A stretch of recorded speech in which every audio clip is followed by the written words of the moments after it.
Capacitor है ना, capacitor का रिवीजन।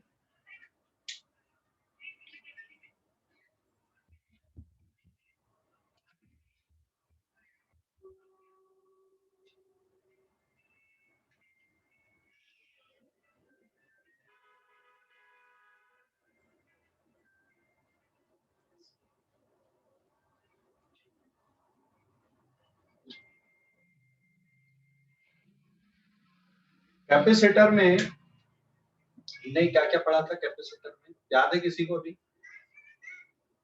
याद है किसी को? कैपेसिटर क्या होता है? एक डिवाइस होता है जो इलेक्ट्रिक एनर्जी को स्टोर करता है। तो what is capacitor? It is a device which store electrical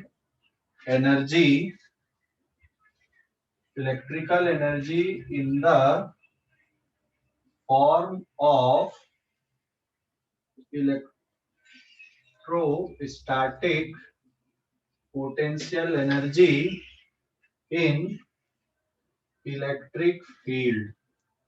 तो व्हाट इज कैपेसिटर? कैपेसिटर एक डिवाइस है जो इलेक्ट्रिकल एनर्जी को स्टोर करता है, किसके फॉर्म पे?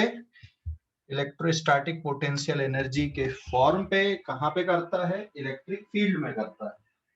ठीक है, so capacitor is a device which store electrical energy in the form of electrical potential energy in the form of electric field. तो इसकी जो डेफिनेशन है कैपेसिटी की, क्या डेफिनेशन है यहाँ पे अगर अपन देखें, व्हाट इज कैपेसिटी? कैपेसिटी की क्या डेफिनेशन होती है? कैपेसिटी को मैं सिंबल सी से डिनोट करूंगा।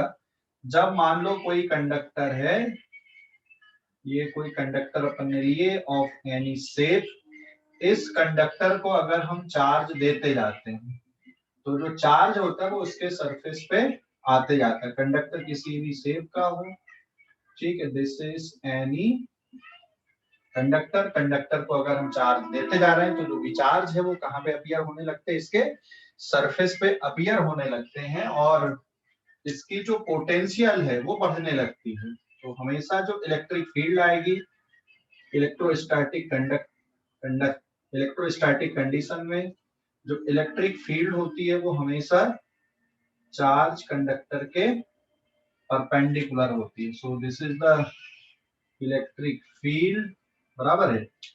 तो जैसे जैसे आप चार्ज देते जाओगे इसकी पोटेंशियल बढ़ते जाती है, ठीक है, किसी भी कंडक्टर के लिए। और फिर हमने कैलकुलेशन कैसे किए यहाँ पे कि भाई charge Q is proportional to V। What is V here?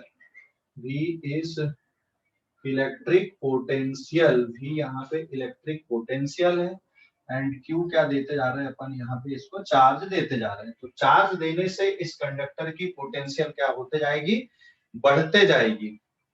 और Q इक्वल्स टू C भी प्रोपोर्शनलिटी का साइन हटाओगे तो यहाँ पे कांस्टेंट लग जाएगा। इस कांस्टेंट को क्या बोल रहे हैं हम? कैपेसिटी बोलते हैं। तो what is C? C is the ratio of Q by V।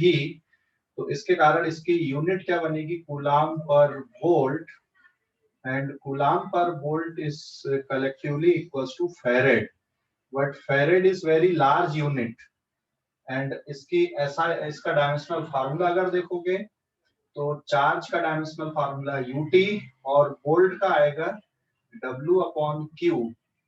तो हम इसको क्या लिख सकते हैं यहाँ पे? It is Q square upon W।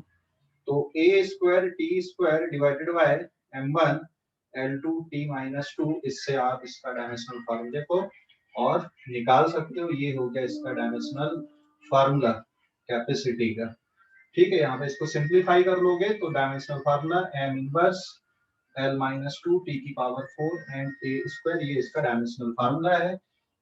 Capacity फार्मूले पे तो दिख रहा है कि आपको Q बाई V है, बट कैपेसिटी इस पे डिपेंड नहीं करती। यहाँ पे मैं एक नोट पे लिख दे रहा हूँ, capacity does not depend on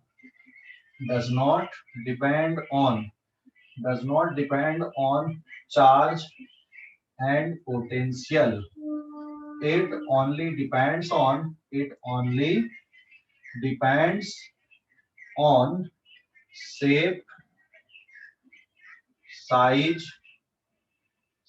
size and medium of conductor के अराउंड में उसका जो मीडियम है उस पे, और कंडक्टर का शेप कैसा है, उसका साइज कैसा है, इन बातों पे कैपेसिटी डिपेंड करती है ना। बाकी फैक्टर पे कैपेसिटी डिपेंड नहीं करती, ध्यान रखना।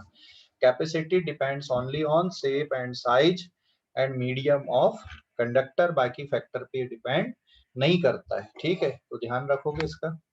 स्क्रीनशॉट लो इस पेज का, आगे बढ़ेंगे। स्क्रीनशॉट ले लो,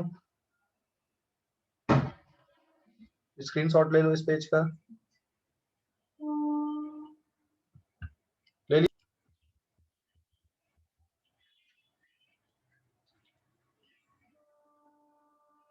नेक्स्ट अगले पेज पे जाते हैं अपन अभी।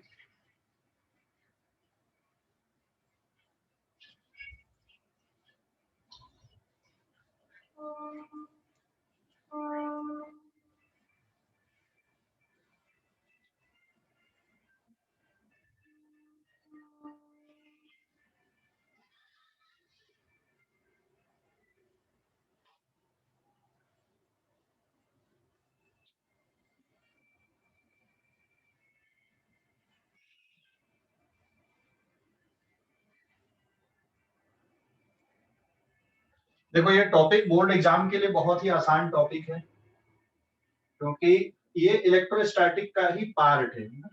कंपटीशन में हम इसको अलग से पढ़ते हैं, बोर्ड लेवल के लिए बहुत आसान है क्योंकि इलेक्ट्रोस्टैटिक का ही पार्ट है। कंपटीशन में हम लोग अलग से पढ़ते हैं और काफी डिटेल में पढ़ते हैं। तो यहाँ पे मैं सुपरफिशियल बता रहा हूँ सिर्फ बोर्ड एग्जाम के हिसाब से। एंड देन अब यहाँ पे आ जाएगा capacity of spherical conductor, capacity of spherical conductor. Suppose ये मैंने एक स्फेरिकल कंडक्टर लिया, ठीक है, इसकी रेडियस r है, इसका सेंटर ये है, तो इसकी कैपेसिटी कितनी है। तो हम कैपेसिटी फाइंड आउट करने के लिए क्या देंगे, यहाँ पे इसको कुछ चार्ज देंगे, और सपोज हमने क्या दिया, इसको Q चार्ज दिया, और अब हम इसकी पोटेंशियल निकाल लेते। तो हमें पता है भाई कि इसकी जो पोटेंशियल आती है यहाँ पे चार्ज देने के बाद में, अगर हमने इसको चार्ज दिया तो इसकी पोटेंशियल आ जाएगी, it is 1/4 pi epsilon naught Q divided by R। This is the potential at its surface, इसकी सरफेस पे, या इसकी जो पोटेंशियल है, potential at its surface and inside, अंदर भी यही पोटेंशियल होती है। मतलब स्फेरिकल कंडक्टर है तो कंडक्टर के अंदर net electric field 0, but potential कैसी होती है, कांस्टेंट होती है, ध्यान रखना है ना। स्फेरिकल कंडक्टर की जो प्रॉपर्टीज अपन ने पढ़े थे। अब therefore capacity is given by Q by V। ध्यान दो, ज्यादा Q दोगे ज्यादा V आएगा, बट ये रेशियो हमेशा कांस्टेंट होगा। और कैपेसिटी किस पे डिपेंड नहीं करता, Q और V पे डिपेंड नहीं करता। लेकिन हमें अगर कैपेसिटी फाइंड आउट करनी है तो हमेशा हमें क्या फाइंड आउट करना पड़ेगा, Q अपॉन V का रेशियो हमेशा फाइंड आउट करना पड़ेगा।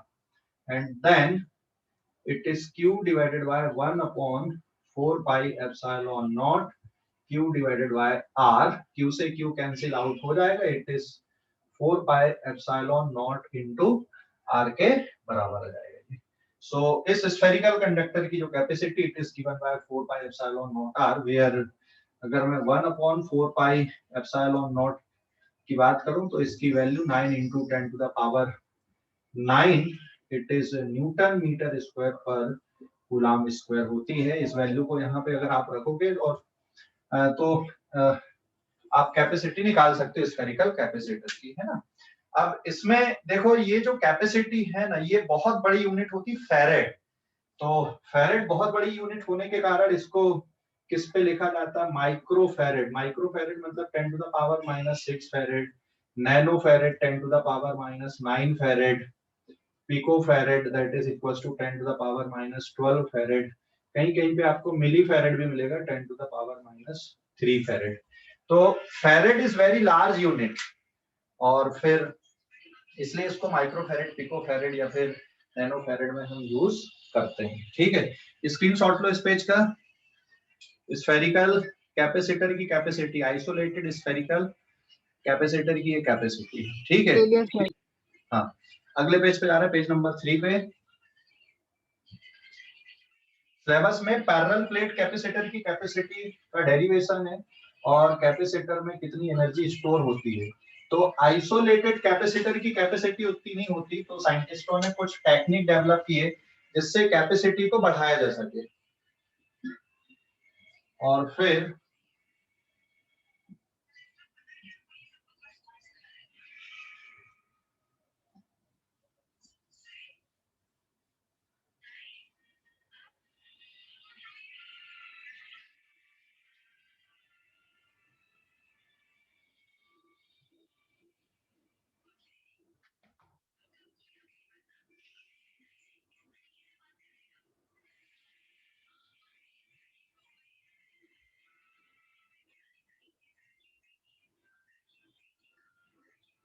इसके बाद फिर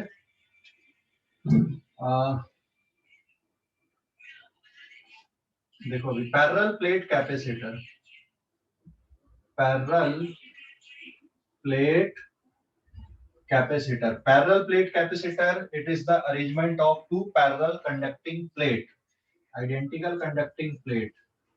ये दो पैरेलल प्लेट लेते हैं, दो आइडेंटिकल पैरेलल प्लेट लेते हैं, and they are separated by very small distance. ठीक है, ये दो टर्मिनल हो गए आपके, suppose it is X and this is Y, और दोनों प्लेट के बीच का जो separation it is D, and plate का एरिया हम यहाँ पे कुछ रख सकते हैं, यहाँ पे सपोज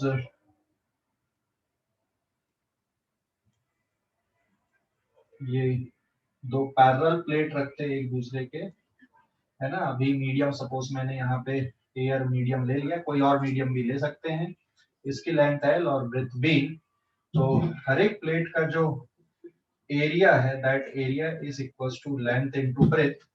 ये सर्कुलर प्लेट भी ले सकते हो, है ना। अगर रेक्टेंगुलर प्लेट है तो लेंथ इनटू ब्रेथ, और अगर सर्कुलर प्लेट लेते हो तो area can be pi R square for circular plate.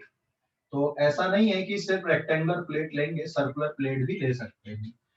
तो जो कैपेसिटी होती है इस अरेंजमेंट की, इस अरेंजमेंट की कैपेसिटी होती है C equals to epsilon naught A upon D।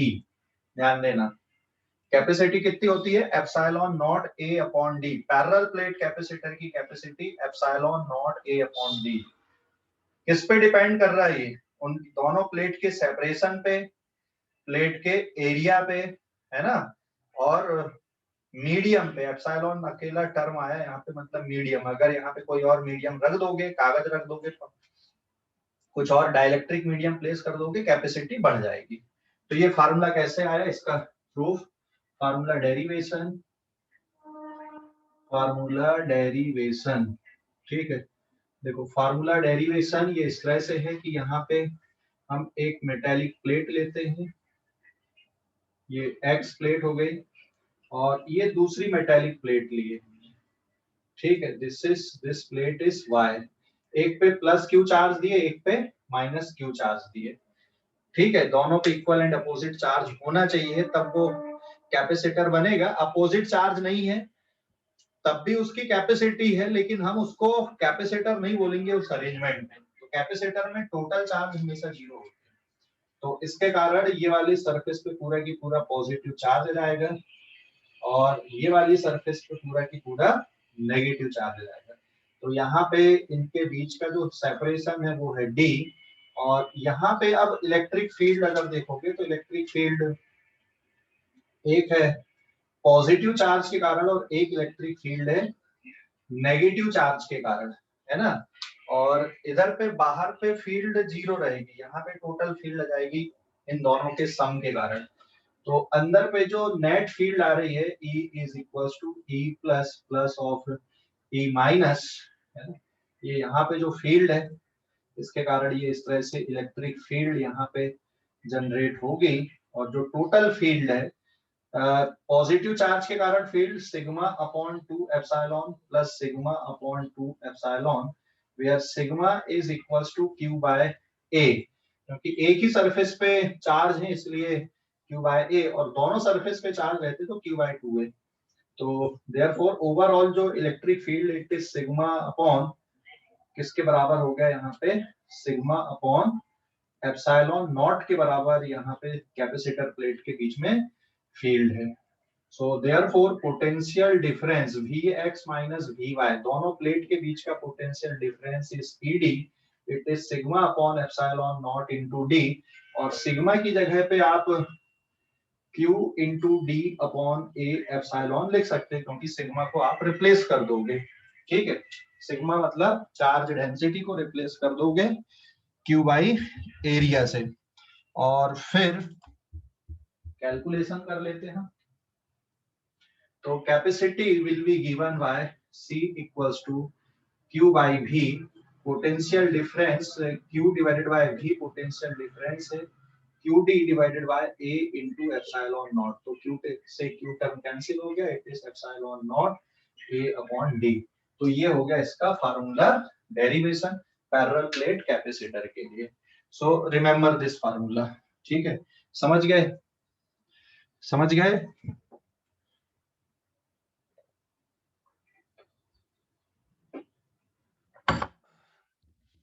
समझ गए क्या?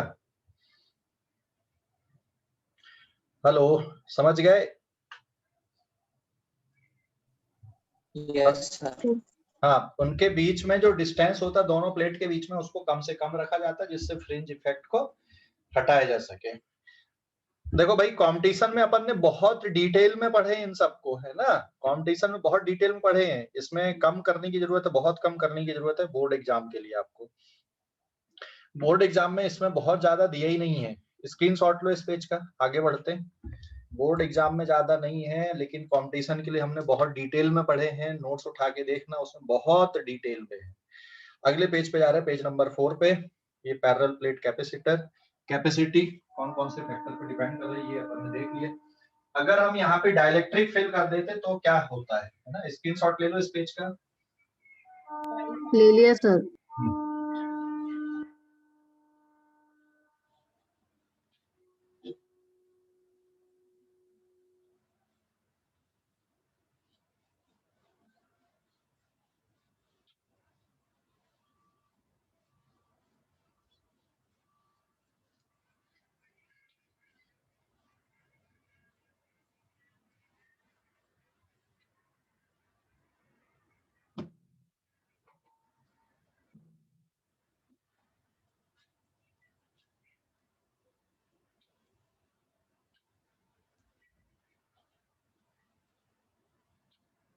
Now it is page number 4। देखो, जो कैपेसिटी होती है, अगर मान लो एयर मीडियम है ना, एयर मीडियम है, अगर एयर मीडियम है तो जो कैपेसिटी है ये x ये y, तो एयर मीडियम में capacity epsilon naught a upon d। लेकिन अगर यहाँ पे कोई मीडियम फिल कर दो, इन दोनों प्लेट के बीच में कोई डाइलेक्ट्रिक मीडियम अगर हम भर देते हैं, ठीक है, दोनों प्लेट के बीच में कोई डाइलेक्ट्रिक मीडियम भर दिए, यहाँ पे किसी मीडियम, यहाँ पे एयर था दोनों प्लेट के बीच में, तो capacity in medium will be given by epsilon into k। क्योंकि आप सिर्फ एप्सिलॉन टर्म लिखोगे a upon d, but epsilon is equals to epsilon naught into k। k is dielectric constant, so therefore capacity becomes epsilon k a upon d, where k is dielectric constant of medium। so therefore capacity becomes, कितने times आ गई यहाँ पे, capacity in medium will be k times capacity in air medium। तो हम dielectric constant को ऐसा लिख सकते हैं, that is capacity in medium whole divided by capacity in air, या C divided by C naught. Capacity कितने टाइम्स बढ़ जाती है, k टाइम्स बढ़ जाती, k टाइम्स इंक्रीज हो जाती है। तो छोटे छोटे क्वेश्चन न्यूमेरिकल टाइप के बन जाते हैं यहाँ पे कि एयर मीडियम में इतनी कैपेसिटी है, डाइलेक्ट्रिक डालने से इतनी कैपेसिटी हो गई, है ना। तो डाइलेक्ट्रिक कांस्टेंट कितना है, यहाँ पे जो छोटे छोटे क्वेश्चन बन जाते हैं, क्वेश्चन ऐसे दे देते हैं कि मान लो अभी जो कैपेसिटी है C not it is 10 microfarad, और अब जो कैपेसिटी आ गई यहाँ पे मीडियम डालने पे इट इज 50 माइक्रोफेरेड। तो what is the value of K? तो देयरफॉर यहाँ पे K is equals to 50 microfarad divided by 10 microfarad and the answer is 5। Dielectric constant की कोई यूनिट नहीं होती है, तो यहाँ पे आप डाइलेक्ट्रिक कांस्टेंट ऐसा सीधा सीधा निकाल सकते हो। ठीक है, तो ये सीधे सीधे क्वेश्चंस होते हैं। कभी कभी क्वेश्चन में दे देगा कि यहाँ पे, और क्वेश्चन ऐसा बना दिया, ये मान लो दो सर्कुलर प्लेट हमने ले लिए और इन दोनों प्लेट के बीच का डिस्टेंस सपोज 2 मिलीमीटर है, एयर मीडियम है, और जो प्लेट की रेडियस है ये सपोज 5 सेंटीमीटर है। ठीक है, इट इज 5 सेंटीमीटर। तो इस अरेंजमेंट की कैपेसिटी क्या है? तो capacity is epsilon naught A upon D. This is epsilon की वैल्यू, एप्सिलॉन नॉट की वैल्यू होती है 8.85 into 10 to the power -12 coulomb square per newton metre square. ठीक है, तो यहाँ पे आ जाएगा 8.85 इंटू 10 टू द पावर -12, क्योंकि सारे डेटा आप SI सिस्टम पे ले रहे हो, अपॉन 5/100 का whole square whole divided by 2 into 10 to the power -3। इसको सॉल्व कर लोगे आंसर आपका फेरेड में मिलेगा। तो कभी कभी क्वेश्चन ऐसे सीधे सीधे बना देते हैं। ठीक है, स्क्रीनशॉट लो इस पेज का। समझ गए डाइलेक्ट्रिक भरने से क्या इफेक्ट हुआ? ले स्क्रीनशॉट। लिया sir.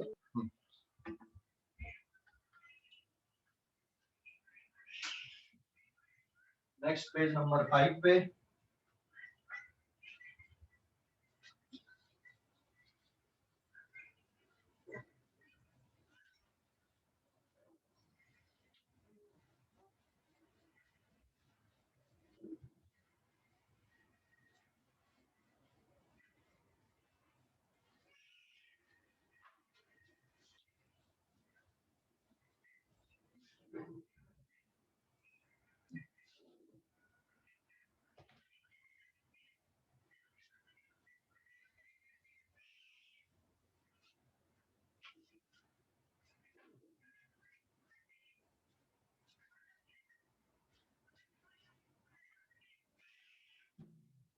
Next this is page number 5।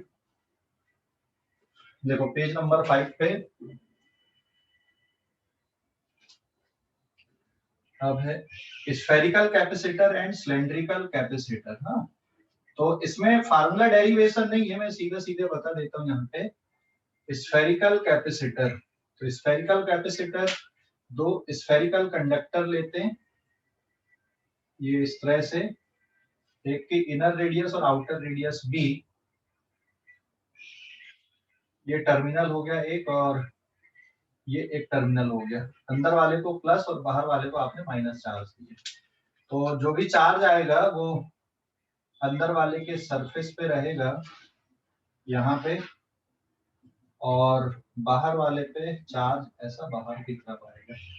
और फिर इस अरेंजमेंट की जो कैपेसिटी है इसको फाइंड आउट कर लेते हैं अपन। दिस इज स्फेरिकल कैपेसिटर, और एक होता है सिलेंड्रिकल कैपेसिटर के लिए, है ना। तो स्फेरिकल कैपेसिटर की capacity it is charge upon potential difference. तो पोटेंशियल डिफरेंस मतलब VA माइनस VB, ये A प्लेट है, ये B प्लेट है, and it is 1/4 pi epsilon naught, या Q into 1/4 pi epsilon naught 1/A minus 1/B के बराबर आएगा। So therefore capacity will be given by, क्योंकि Q से Q कट जाएगा, it is 4 pi epsilon naught whole divided bye 1/A minus 1/B. So the capacity is LCM ले लोगे A B 4 pi epsilon naught AB divided by B minus A. This is the capacity of spherical capacitor. तो ये spherical capacitor की capacity है, इस तरह से लिखोगे। एंड सिलेंड्रिकल कैपेसिटर एक और है यहाँ पे। नाउ सिलेंड्रिकल कैपेसिटर, तो आपने जो कैपेसिटर देखे हो डे टू डे लाइफ में, वो सब सिलेंड्रिकल वाले देखे हमने, है ना। सिलेंड्रिकल कैपेसिटर देखे, जैसे फैन में जो कैपेसिटर लगा होता है वो सिलेंड्रिकल कैपेसिटर है, स्फेरिकल नहीं है। सिलेंड्रिकल कैपेसिटर, तो सिलेंड्रिकल कैपेसिटर की जो कैपेसिटी है ये दो स्फेरिकल कंडक्टर हैं यहाँ पे, हाँ ध्यान देना, A and B are two spherical conductor, ये दो स्फेरिकल कंडक्टर हैं। ऐसे सिलेंड्रिकल कैपेसिटर में दो सिलेंड्रिकल कंडक्टर लेते हैं, ये इस तरह से,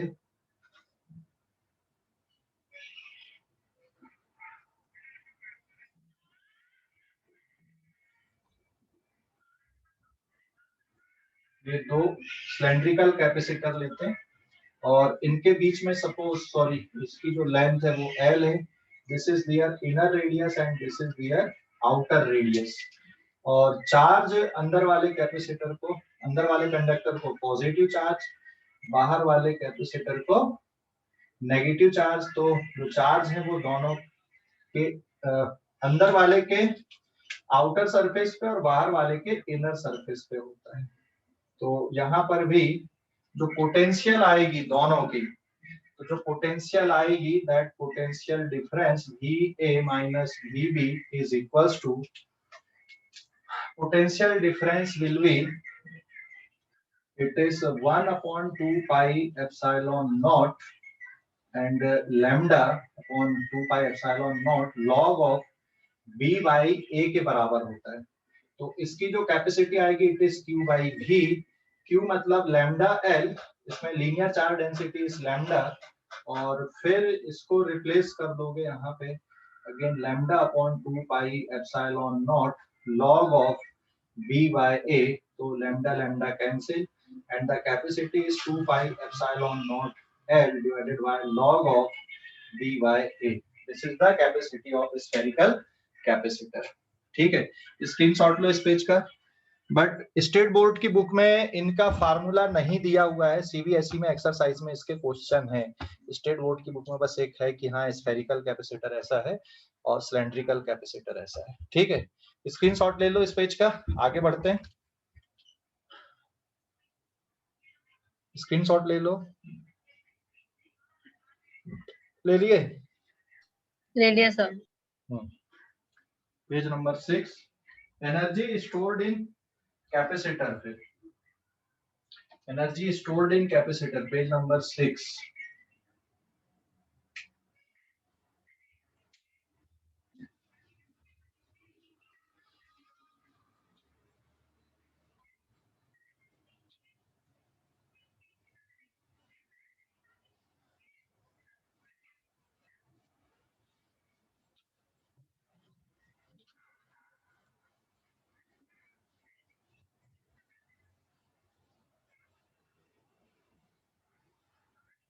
energy stored in capacitor,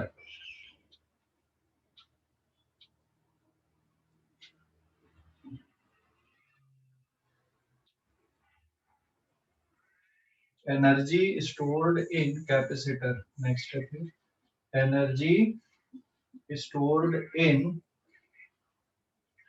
capacitor, charge capacitor पे कितनी एनर्जी स्टोर होती है। तो एनर्जी स्टोर्ड इन कैपेसिटर, इसको हमने एक V वोल्ट की बैटरी से कनेक्ट किया, इसकी कैपेसिटी C है, ये दो प्लेट है। तो बैटरी से चार्ज जाएगा और इस पे कौन सा चार्ज जाएगा, पॉजिटिव चार्ज, और इस पे कितना चार्ज जाएगा, नेगेटिव चार्ज। तो जो एनर्जी स्टोर होती है कैपेसिटर की दोनों प्लेट के बीच में, ये कितनी एनर्जी स्टोर होती बेटा, यहाँ पे energy stored is half of Q square upon C, या फिर हाफ ऑफ CV स्क्वायर, या फिर हाफ ऑफ QV के बराबर। तो बैटरी तो पूरा एनर्जी देती QV के बराबर, लेकिन कैपेसिटर में एनर्जी कितनी स्टोर होती है, हाफ स्टोर होती है, और हाफ एनर्जी वेस्ट हो जाती है। And work done by battery की अगर मैं बात करूं, यहाँ पे बैटरी का पोटेंशियल डिफरेंस भी है, तो now work done by battery, work done by battery is Q भी, लेकिन इसमें एनर्जी कितनी स्टोर हुई, हाफ एनर्जी स्टोर हुई। तो by conservation of energy, energy store plus other form, that is equals to U plus heat. ठीक है, bye conservation of energy, तो आधी एनर्जी स्टोर होती है, आधी एनर्जी हीट के फॉर्म पे वेस्ट हो जाती है, ध्यान रखना। ठीक है, तो ये कैपेसिटर प्लेट के बीच में एनर्जी, और एक और टर्म में यहाँ डिफाइन कर दूं, that is energy store per unit volume. तो यहाँ पे energy store is half of, अगर मैं फार्मूले को लिख दूं, सी वी स्क्वायर, और वॉल्यूम हो जाएगा A into D. D is plate separation और A is area of plate, और ई मान लो यहाँ पे इलेक्ट्रिक फील्ड है, तो V को आप ED लिख सकते हो, इट इज 1/2 C की जगह epsilon naught A upon D, और V की जगह पे आप लिख सकते हो ED का whole square and whole divided by AD। तो यहाँ पे देखोगे A से A कैंसिल आउट हो जाएगा आपका ये, और डी वाला टर्म भी आपका कैंसिल आउट हो जाएगा पूरा। तो जो एनर्जी डेंसिटी है, it is denoted by U is equals to 1/2 epsilon naught into E square, और इसकी यूनिट क्या आएगी, जूल पर मीटर क्यूब इसकी यूनिट रहेगी। डायरेक्ट क्वेश्चन बन जाते हैं यहाँ पे कि एनर्जी डेंसिटी कितनी है, तो this term is equals to energy density, तो ये ध्यान रखोगे। ठीक है, तो कैपेसिटर में कितनी एनर्जी स्टोर होती, half Q square by C, या half of C V square, या हाफ ऑफ क्यू वी। लेकिन बैटरी कितना वर्क करती है, क्यू वी के बराबर। आधी एनर्जी किसके फॉर्म पे चली जाती है, हीट के फॉर्म पे। और ये वाला जो टर्म है ये एनर्जी डेंसिटी है। डायरेक्ट 1 मार्क के जो क्वेश्चन बनते हैं, ऑब्जेक्टिव टाइप क्वेश्चन बनते हैं, सीधा सीधा यहाँ पे आ जाता है। मतलब इलेक्ट्रिक फील्ड में कहीं पर भी इलेक्ट्रिक फील्ड है, तो उसमें इतनी इलेक्ट्रोस्टैटिक पोटेंशियल एनर्जी डेंसिटी होती है। ठीक है, ध्यान रखोगे। अब इस फार्मूले का जो प्रूफ है, फार्मूला डेरिवेशन, फार्मूला डेरिवेशन, तो फार्मूला डेरिवेशन किस तरह से आ जाएगा यहाँ पे, सिंस Q इक्वल्स टू क्या लिखते हैं अपन, CV के बराबर लिखते हैं, दिस इंप्लाइज दैट मैं V इज इक्वल्स टू कितना लिख दूं, Q बाई C लिख दूं। तो now DW work done is equals to potential battery से कनेक्ट करने पे V आ जाएगा, V into D Q. Since V is W upon Q है, उसी का फंडा अपन ने यहाँ पे यूज किए, तो DW work done is equals to V into D Q. मतलब पहले से चार्ज कैपेसिटर पे Q है और चार्ज DQ बढ़ाना है, तो कितना वर्क करना पड़ेगा, DW equals to V DQ के बराबर वर्क करना पड़ेगा। ठीक है, तो फिर total work done will be integration V DQ, integration V की वैल्यू कितना रिप्लेस कर दो, Q by C into DQ, और इसको 0 से लेके कैपिटल Q तक इंटीग्रेट कर दो, तो this work done is direct, या फिर मैं सीधा सीधा ले लूं, Q से इंटीग्रेट कर दोगे तो Q स्क्वायर बाई 2C के बराबर, and it is stored in the form of electrostatic potential energy. ठीक है, तो ये इतनी एनर्जी स्टोर होती है, सीधा सीधा ये इसका फार्मूला डेरिवेशन यहाँ पे कैसे किए देख सकते हो। ठीक है, एंड अगले टर्म पे मैं यहाँ पे ये लिख दूं, since Q is equals to CV, so therefore जो पोटेंशियल एनर्जी, इसको आप Q स्क्वायर बाई 2C लिख दो, या फिर it is C square V square upon 2C, तो एक C से C cancel, V square by 2C, ये वाला फार्मूला बन जाएगा। और अगर आप यहाँ पे कैपेसिटी को रिप्लेस करते हो, तो it is Q square upon 2, C की जगह पे it is Q by V, तो Q से Q कैंसिल होके ये जो फार्मूला है आपका, ये 3 फार्मूले यहाँ पे बन जाते हैं, Q स्क्वायर बाई C, या फिर हाफ ऑफ CV स्क्वायर, या फिर हाफ ऑफ QV के फॉर्म पे। ठीक है, स्क्रीनशॉट लो इस पेज का, इसका करना पड़ेगा। ठीक है, ले लिए स्क्रीनशॉट। फिर है कॉम्बिनेशन ऑफ कैपेसिटर, नेक्स्ट ले लिए स्क्रीनशॉट, ले लिए। हाँ सर।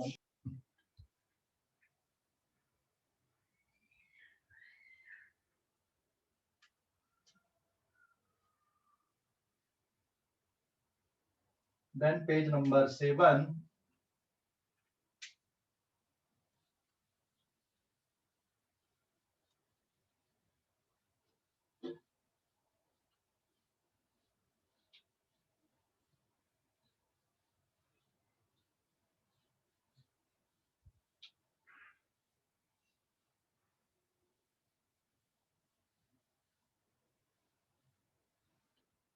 कॉम्बिनेशन ऑफ कैपेसिटर है।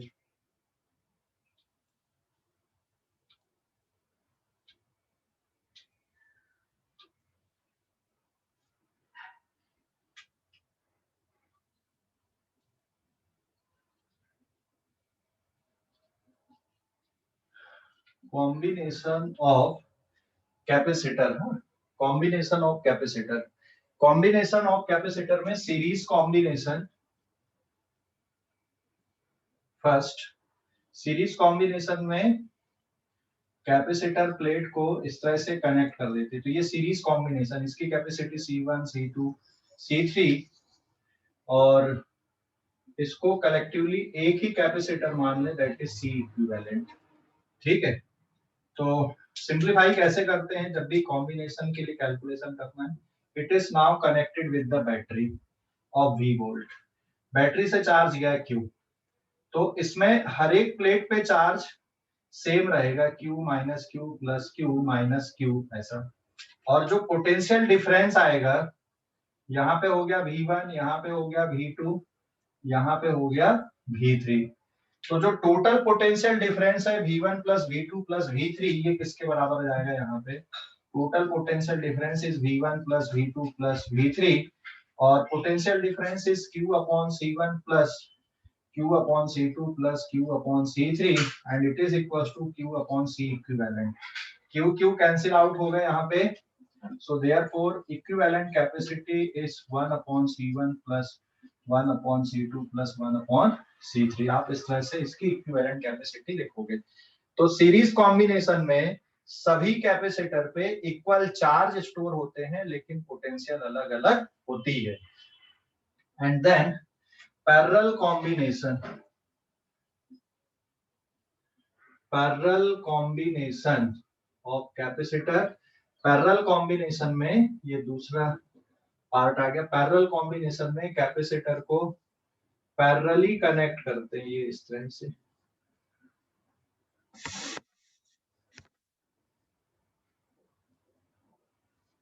ठीक है, ये इस तरह से पैरेलली कनेक्ट करते हैं, है ना।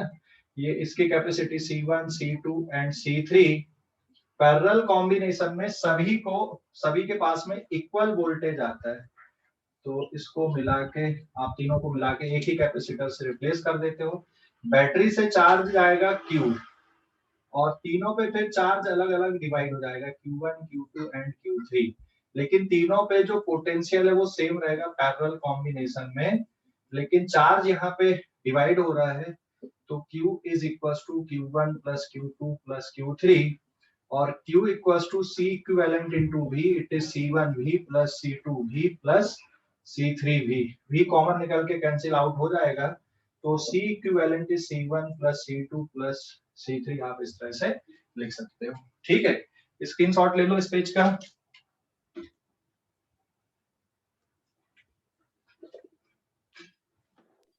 ले लिया सर। ले लिया।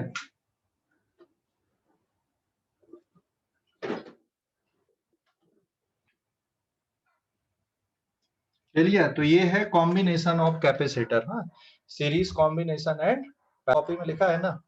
तो डाइलेक्ट्रिक के बारे में थोड़ा सा ब्रीफ में बता दूं अगले पेज पे, पेज नंबर 8। स्क्रीनशॉट हो गया लेकर इसका? स्क्रीनशॉट हो गया?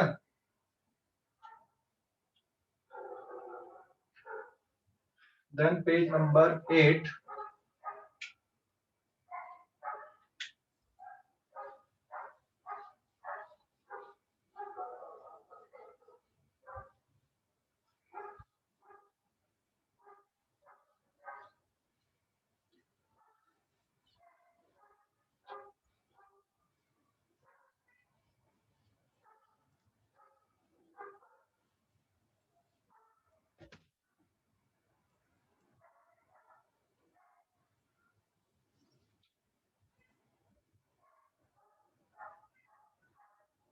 Page number 8, dielectric. Dielectric मतलब इंसुलेटर, डाइलेक्ट्रिक मतलब इंसुलेटर। जैसे एग्जांपल हो गए इसके, वुड, ग्लास, पेपर एक्सेट्रा, ये क्या कहलाते हैं? डाइलेक्ट्रिक कहलाते हैं। डाइलेक्ट्रिक मतलब होता है इंसुलेटर। और डाइलेक्ट्रिक दो टाइप के हैं। कौन कौन से दो टाइप के हैं? एक होते पोलार और एक होते non polar. Polar and non polar. Polar dielectric जैसे HCl हो गया, H2O हो गया एक्सेट्रा। नॉन पोलार मतलब Cl2 हो गया, H2 हो गया एक्सेट्रा, है ना। पोलार डाइलेक्ट्रिक मतलब जिसमें पहले से परमानेंट डायपोल मूवमेंट होता है। नॉन पोलार मतलब जिसमें पहले से परमानेंट डायपोल मूवमेंट नहीं होता। ठीक है, तो जो दोनों डाइलेक्ट्रिक होते हैं पोलार एंड नॉन पोलार, अगर हम एब्सेंस ऑफ फील्ड में देखें E इक्वल्स टू 0 पे, तो E इक्वल्स टू 0 पे जो पोलार डाइलेक्ट्रिक होते हैं इसके जो मॉलिक्यूल होते हैं ये रैंडमली इधर उधर अरेंज होते हैं ये, और इसका जो नेट डायपोल मूवमेंट है वो कितना होता है? 0 होता है। तो in the absence of electric field ये इनमें परमानेंट डायपोल मूवमेंट रहते हैं, लेकिन इनका जो नेट डायपोल मूवमेंट है, net dipole movement is 0। And non polar dielectric में भी ये in the absence of electric field इस पे भी नेट डायपोल मूवमेंट 0 है और इंडिविजुअल डायपोल मूवमेंट भी 0 है। लेकिन यहाँ पे individual dipole movement is not 0। यहाँ पे इंडिविजुअल डायपोल मूवमेंट भी 0 होता है नॉन पोलर में। जबकि in the presence of electric field, दूसरा केस, जब हम एक्सटर्नल इलेक्ट्रिक फील्ड लगा देते हैं it is not equals to 0। तो जो पोलर डाइलेक्ट्रिक होते हैं इनके मॉलिक्यूल भी एक ही डायरेक्शन पे अलाइन हो जाते हैं। जैसे मान लो ये इलेक्ट्रिक फील्ड का डायरेक्शन, एक्सटर्नल इलेक्ट्रिक फील्ड का डायरेक्शन ये है, तो इसके जो मॉलिक्यूल्स होते हैं पोलर डाइलेक्ट्रिक के, ये पर्टिकुलर डायरेक्शन में अलाइन हो जाते हैं, और जिसके कारण इसमें इंड्यूस इलेक्ट्रिक फील्ड क्रिएट होती है जो कि एक्सटर्नल फील्ड के अपोजिट होती है। तो इस साइड पे plus minus plus minus plus minus plus minus plus minus minus plus minus plus minus plus, ऐसे यहाँ पे भी इसके जो डायपोल्स होते हैं, एक तो डायपोल इंड्यूस हो जाएगा और ये अरेंज इस तरह से हो जाते हैं कि minus plus minus plus minus plus minus plus, एक इंड्यूस इलेक्ट्रिक फील्ड इसके अपोजिट डायरेक्शन पे क्रिएट होती है। तो यहाँ पर भी अब जो टोटल डायपोल मूवमेंट है वो 0 नहीं है, यहाँ पर भी टोटल डायपोल मूवमेंट अब 0 नहीं है। ठीक है, तो इसमें इंड्यूस इलेक्ट्रिक फील्ड आती है।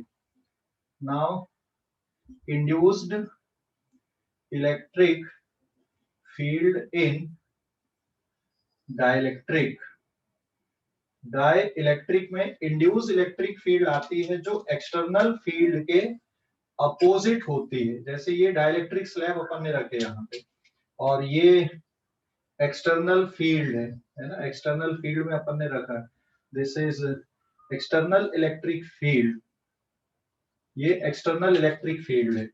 तो इसमें यहाँ पे माइनस माइनस माइनस, यहाँ पे प्लस प्लस प्लस, इस पे एक इलेक्ट्रिक फील्ड इंड्यूस होती जो इस फील्ड के अपोजिट होती। तो इसके अंदर जो नेट इलेक्ट्रिक फील्ड है it is E external field, E external minus E induce field के बराबर होती है। इसलिए डाइलेक्ट्रिक के अंदर जो नेट इलेक्ट्रिक फील्ड है वो कैसी होती है? रिड्यूस हो जाती है। तो ये इसके रीजंस रहते हैं। ठीक है, एंड डायपोल मूवमेंट पर यूनिट वॉल्यूम को क्या बोला जाता है? पोलराइजेशन वेक्टर बोला जाता है। पोलराइजेशन एक टर्म यूज किया जाता है यहाँ पे। ये वाली फेस पे मान लो आप नेगेटिव सरफेस चार्ज आ गए, ये इंड्यूस सरफेस चार्ज डेंसिटी है। तो एक टर्म यहाँ पे polarisation vector is equals to net dipole moment per unit volume. तो नेट डायपोल मूवमेंट मतलब यहाँ पर जो टोटल चार्ज है sigma into area into plate separation D, और वॉल्यूम मतलब ए इंटू डी के बराबर हो जाएगा। ठीक है, तो ये टर्म आपका AD AD cancel, charge density के इक्वल होता है, तो polarisation vector is equals to numerically equals to किसके बराबर होता है, चार्ज डेंसिटी के इक्वल होता है। बट इसमें ऐसा नहीं कि भाई तुम्हारे 4 मार्क या 5 मार्क के क्वेश्चन आएंगे, आपके इसके जो क्वेश्चन रहेंगे वो छोटे छोटे से क्वेश्चन बनते हैं, बस 1 या 2 मार्क वाले। ठीक है, ध्यान रखना। स्क्रीनशॉट